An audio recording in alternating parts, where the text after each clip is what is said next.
ঐতিহ্যবাহী ফলজনা ইউনিয়ন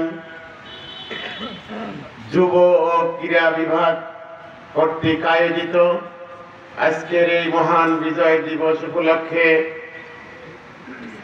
এই জনসভার সম্মানিত সভাপতি, সম্মানিত প্রধান অতিথি, সম্মানিত বিশেষ অতিথিবৃন্দ, আমার সামনে উপবিষ্ট সম্মানিত ভাইরা, আমি কথা দীর্ঘায়িত করব না। আমি একটি কথাই বলতে চাই, সেটি হলো আল্লাহ রাসূল সাল্লাল্লাহু আলাইহি সাল্লাম যুবকদেরকে ভালোবাসতেন। আলহামদুলিল্লাহ, যুবকদেরকে ভালোবাসতেন। উদাহরণ দিতে পারছি না সময় স্বল্পতার কারণে। যুবকদেরকে ভালোবাসতেন। অতএব ইতিপূর্বে যত আপনি দেখেন, ইতিহাস দেখেন, যত আন্দোলন সংগ্রাম হয়েছে, যুবকেরা তাদের বুকের তাজা রক্তগুলো ঢেলে দিয়ে তারা বিজয় ছিনিয়ে এনেছে। এমন কোন আন্দোলন সংগ্রাম নেই যে আন্দোলনে যুবকেরা কি করেনি, অংশগ্রহণ করেনি। ঠিক সেভাবেই তারই ধারাবাহিকতায় 1971 সালেও এই যুবকেরাই কি করেছিল, এই স্বাধীনতা ছিনিয়ে এনেছিল। আলহামদুলিল্লাহ বলি আমরা। এরপরে জুলাই আগস্টের এই বিপ্লবেও আমরা দেখেছি আমাদের এই যুবকেরাই কি তাদের বুকের তাজা রক্ত ঢেলে দিয়ে বাংলাদেশকে আবার দ্বিতীয়বারের মতো স্বাধীনতা এনে দিয়েছে। যুবক কারা? যুবকদের ব্যাপারে কাজী নজরুল ইসলাম বলেছেন যে যুবককে, যৌবনকে কখনোই বয়সের ফ্রেমে মাপা যায় না, বেঁধে রাখা যাবে না। আমাদের সরকারি হিসাব হলো, অর্থাৎ 18 বছর থেকে 35 বছর পর্যন্ত হলো যুবক। আমার কথা কি বুঝেছেন? 18 থেকে 35 বছর পর্যন্ত যারা, তারা হলো যুবক। এই যে বেশ কিছুদিন আগে মানে জাতীয় যুব দিবস হলো, সেটা থেকে আমি জানতে পেরেছি। প্রিয় ভাইরা আমার, তাহলে কি এর বাদ বাকি যারা আমরা আছি, আমরা সব বুড়ো, তাই না? আমরা বুড়ো।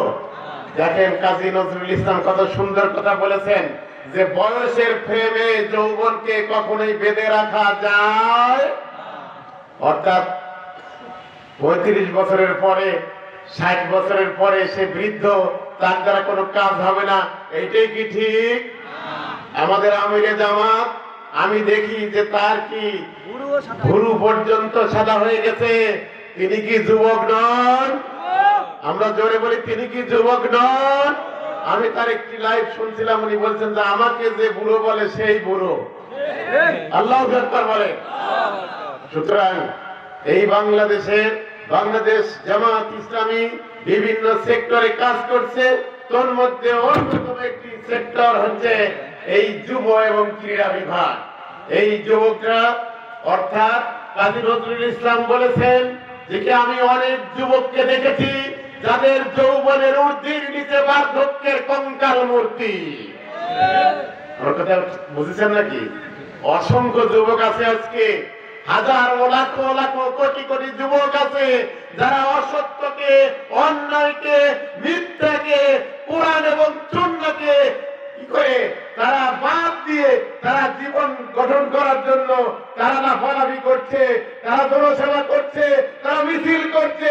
কাজী নজরুল ইসলাম বলেছেন তাদের যৌবনের ঊর্ধ্বের নিচে বার্ধক্যের কঙ্কাল মূর্তি। কিন্তু আমি অনেক বৃদ্ধকে দেখেছি যাদের বার্ধক্যের জরাজীর্ণের ভিতরে উদ্দীপ্ত মানে সূর্যের, আমি উদ্দীপ্ত সূর্য আমি দেখতে পেয়েছি। অতএব বাংলাদেশ জামাত ইসলামী একেবারে যুবক থেকে শুরু করে, ছাত্র থেকে শুরু করে একেবারে 90-100 বছরের বৃদ্ধ, তারাও যুবকের ভূমিকা পালন করে। আসুন আমরা আগামী দিনে যে কারণে, বিশেষ করে 71 সালে আমরা জীবন দিয়েছিলাম, যে কারণে আমরা 5ই আগস্টের পূর্বে আমাদের কলিজার টুকরা সন্তানেরা তারা ডিসি হতে চেয়েছিল, এসপি হতে চেয়েছিল, ইউনো ম্যাজিস্ট্রেট হতে চেয়েছিল, তারা ভিসি হতে চেয়েছিল, তারা প্রফেসর হতে চেয়েছিল। তাদের পরিবারের এই কি ছিল, স্বপ্ন ছিল। কিন্তু সমস্ত স্বপ্ন পিছনে রেখে তাদের বুকের তাজা রক্ত ঢেলে দিয়ে বাংলাদেশকে নতুন করে স্বাধীনতা এনে বাংলাদেশ গড়ার জন্য। কি ভাই কথা ঠিক? বৈষম্যহীন জুলুম মুক্ত, লগি বৈঠার তাণ্ডব মুক্ত, বৈষম্যহীন ন্যায় এবং ইনসাফ ভিত্তিক সমাজ বাংলাদেশ সোনার বাংলা উপহার দেওয়ার জন্য তারা বুকের তাজা রক্তগুলো ঢেলে দিয়েছিল আমাদের এই যুব বিভাগ। সুতরাং আগামী দিনে বাংলাদেশ কোন দিকে যাবে এইটা কিন্তু আপনাদের উপরে আমি রেখে গেলাম, যে আপনারা কি চান যে লাউ সেই কদু চান?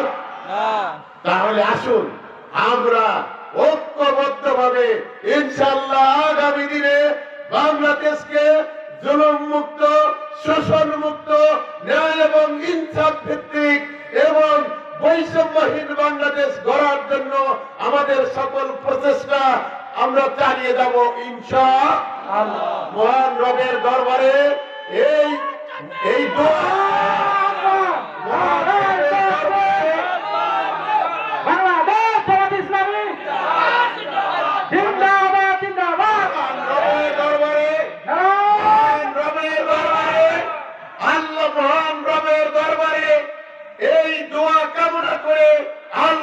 আগামী দিনের বাংলাদেশ বৈষম্যহীন বাংলাদেশ হিসেবে কবুল করুন।